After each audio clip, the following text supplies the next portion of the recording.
পৌষ সংক্রান্তিতে অভিনব আলুর দমের মেলা বেশ জমজমাট হয়ে উঠেছে। বই মেলা, ফুলের মেলা, মিলন মেলা, আরও অনেক মেলার সঙ্গে সকলেই পরিচিত। কিন্তু দেখেছেন কি আলুর দমের মেলা? এই আলুর দমের মেলাকে ঘিরে সকাল থেকে হাজার হাজার মানুষ ভিড় জমাচ্ছে হুগলির জাঙ্গিপাড়া থানার রাজভোলার গ্রাম পঞ্চায়েতের জান্দা গ্রামে। বেশ কয়েক দশক ধরে জাঙ্গিপাড়া জান্দা গ্রামে এই মেলা বসে, আর এই মেলা আলুর দমের মেলা হিসাবে পরিচিতি লাভ করেছে। এই গ্রামের পাশ দিয়ে বয়ে গেছে দামোদর নদ, আর মকর সংক্রান্তির দিনে বহু মানুষ দামোদর নদে পূর্ণ স্নান সেরে এই মেলায় যোগদান করেন। প্রথমে তারা খাবার হিসেবে গ্রহণ করেন আলুর দম আর মুড়ি। জমি থেকে তোলা নতুন আলু দিয়ে তৈরি হয় নতুন আলুর দম, আর এই নতুন আলুর দম দিয়ে বিভিন্ন ধরনের আলুর দম তৈরি করে বিক্রি করা হয় এই মেলা প্রাঙ্গণে। এছাড়াও মেলা উপলক্ষে বিভিন্ন ধরনের দোকান বসে, কোথাও বেতের বোনা ধামা ফুলের দোকান, তো কোথাও বাঁশের তৈরি ঝুড়ির দোকান, কোথাও কৃষিকাজে ব্যবহৃত যন্ত্রপাতির দোকান, আবার শিশুদের মনোরঞ্জন করার জন্য বসেছে নাগরদোল্লা। পাশাপাশি রয়েছে বিভিন্ন ধরনের খাবারের স্টল, রেস্টুরেন্ট, বাচ্চাদের জন্য বিভিন্ন খেলার দোকান। তাই প্রতি বছরের মতো এই বছরও আমরা যাচ্ছি এই মেলা দেখতে। অনেকটাই দেরি হওয়ার কারণে সঙ্গে আর কাউকে না পেয়ে আমরা চারজনই বেরিয়ে পড়লাম মেলা দেখতে।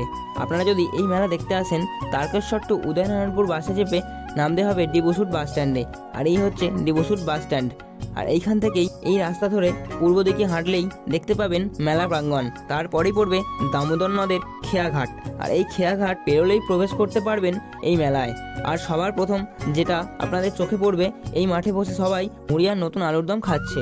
এই মাঠে তোমরাও কোনো একটা ফাঁকা জায়গা দেখে বসে যেতে পারো মুড়ি আর আলুর দম নিয়ে। আর আমাদের অনেকটাই দেরি হওয়ার কারণে আমরা না পারলাম মুড়ি খাওয়া দেখতে, না পারলাম খেতে। এখন ঘড়ির কাঁটায় প্রায় 4টে বাজতে চললো। সবাই খাওয়া দাওয়া সেরে ঘুরতে ব্যস্ত, আর এই মেলার মধ্যে তারই শুধু অবশিষ্ট পড়ে আছে। এবারে আমরা যাব ভেতরের ঠেলা খেতে, আর এই ভেতরের ঠেলা না খেলে যে মেলা দেখাই হবে না। তাই লাইন দিয়ে ভিড়ের ঠেলা খেতে খেতে সবার প্রথম চললাম গঙ্গাদেবীর পূজার মন্দিরে। এসে দেখি এইখানেও প্রচণ্ড ভিড়, তাই আর বেশি সামনে গেলাম না, দূর থেকেই দর্শন নেওয়ার চেষ্টা করলাম। আর এই মন্দিরের চারিপাশটা ফুল দিয়ে সাজানোর কারণে দেখতেও খুব সুন্দর লাগছে।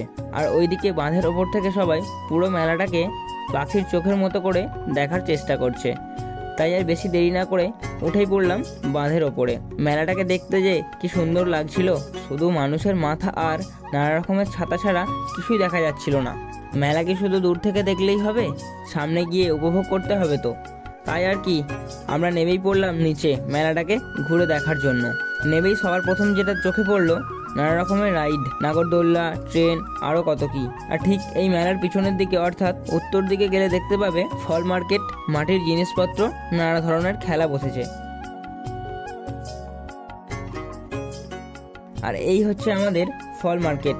আগামীকাল অর্থাৎ মাঘ মাসের 1 তারিখ লক্ষ্মী পুজো থাকার কারণে বেশ জমজমাট এই ফল মার্কেট, যার জন্য এই মেলা বিখ্যাত। সেই আলুর দম কোথায়? এই হচ্ছে সেই আলুর দম। আলুর দমের মেলায় এসে আলুর দম থাকবে না, সেটা কি কখনো হয়? এখন চেয়ার টেবিলও পেতে দিয়েছে বসে খাওয়ার জন্য। আর এদিকে তো দাদা জিলাপি ভাজছে। আর এই হচ্ছে আমাদের আলুর দমের মেলা। কেমন লাগলো আপনাদের এই আলুর দমের মেলা? প্লিজ কমেন্ট করতে ভুলবেন না কিন্তু। আজকের মতো এই পর্যন্তই, দেখা হচ্ছে আবার নেক্সট ভিডিওতে।